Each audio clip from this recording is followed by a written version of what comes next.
Right, welcome back to Joe's Allotment channel, and thank you for starting behind the camera. Today I'm going to talk about beer traps.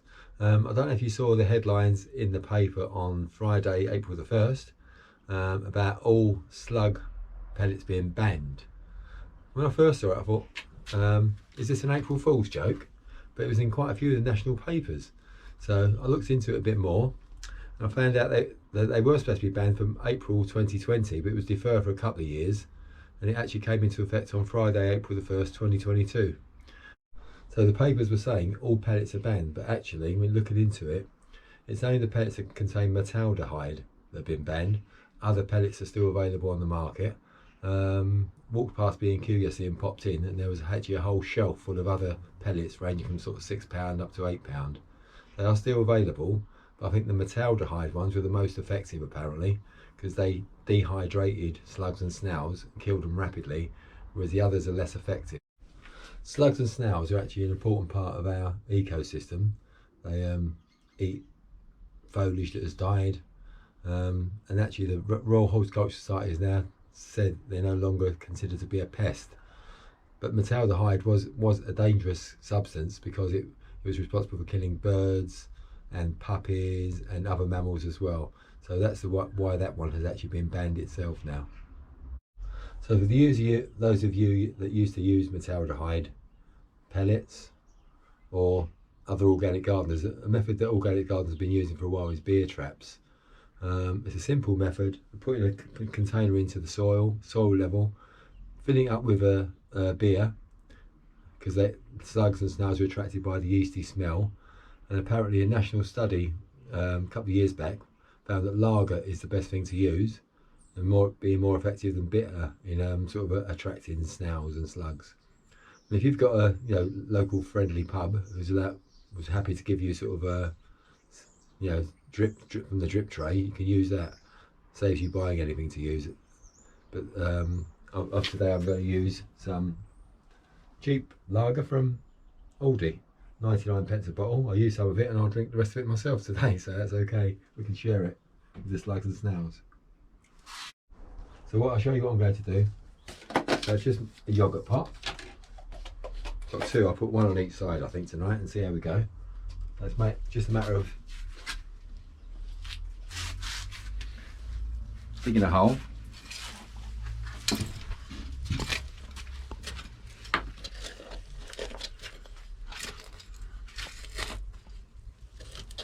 getting it up to soil level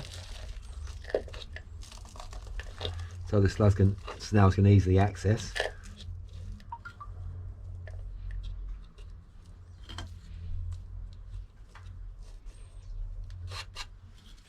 I'll do one on this side as well, I think.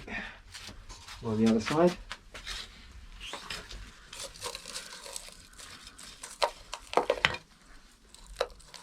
Just firm it down so I can actually get in there. Not too bad. Open up the lager. And I'll put about 2 inches in the bottom.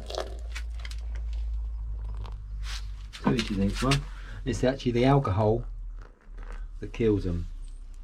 So what they do is they crawl in, yeasty smell attracts them, and then the alcohol will kill them. And what I do is afterwards I'll just pour whatever's in there into the compost bin and it can decompose in there. Right, the slugs actually can live, believe it or not, up to 6 foot in the soil, and they can smell yeasty smells from over 100 yards away. So I use this mainly in greenhouses or in polytunnels in confined spaces. Otherwise you could be attracting slugs and snails from all over the place into your garden because of the smell. In the garden, the most you can do in the garden I think is keep your garden as tidy as possible. Any old foliage on the floor they'll hide underneath, or any moist damp areas they'll find to hide in.